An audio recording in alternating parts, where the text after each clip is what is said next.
Yeah, know what they say, no risk, no reward, right? And why live with regrets? Again, we said they print money, they don't print time, Yeah. right?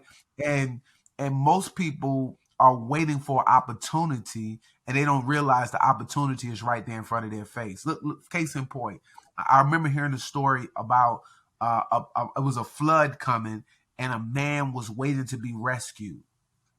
A man came in a truck and said, "Hey, come on, get in the truck. Let me help get you out of here." He says, "Nah, God's going to take care of me. He's going to come get me." Then the flood rose a little higher and a guy on a boat came by. He said, "Hey, come on, get on the boat. The flood is coming." He said, "Nah, my God's going to send me an opportunity to get out of here."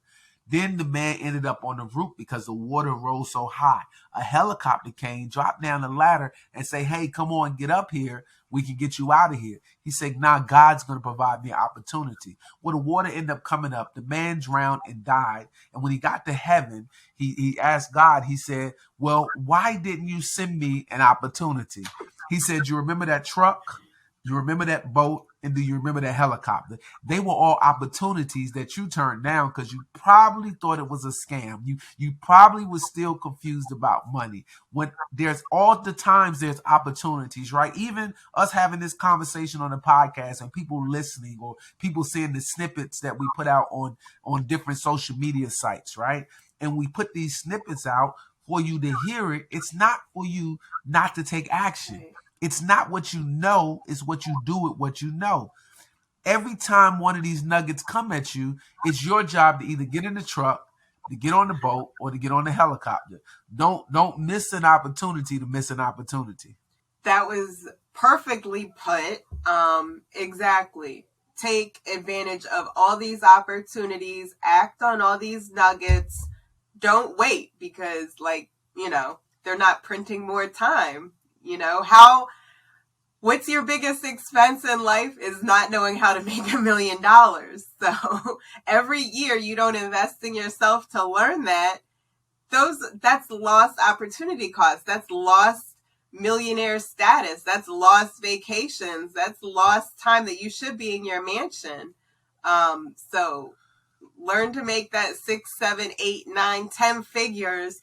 And if you don't have anyone in your circle who's making that, you have to pay to get into that circle. There's really not too many other ways that I could think to get it done if, you don't have trust fund parents or, their country club friends. Like you said, the country club is the mentorships and inner circles. And let me say this, Sabrina, because I think people hearing this and almost like we're telling them to pay.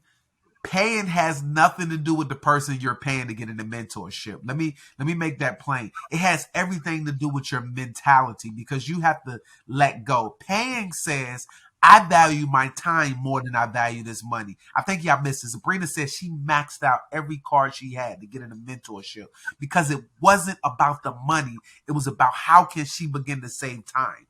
How can she find a system to save herself time, energy, and money? That's a system. How can she find a system to save herself time, energy, and money, right? So that she doesn't have to worry about money and money will just be attracted to her, right? So paying has everything to do with you mentally in your mindset, right? Because not only when you pay attention, but when you pay, it shows that you value the time more than you got the money. I think the master teacher Jesus said, "Wherever your treasure is, that's where your mind is," right? And so which one is your treasure? Is it your time or is it your money?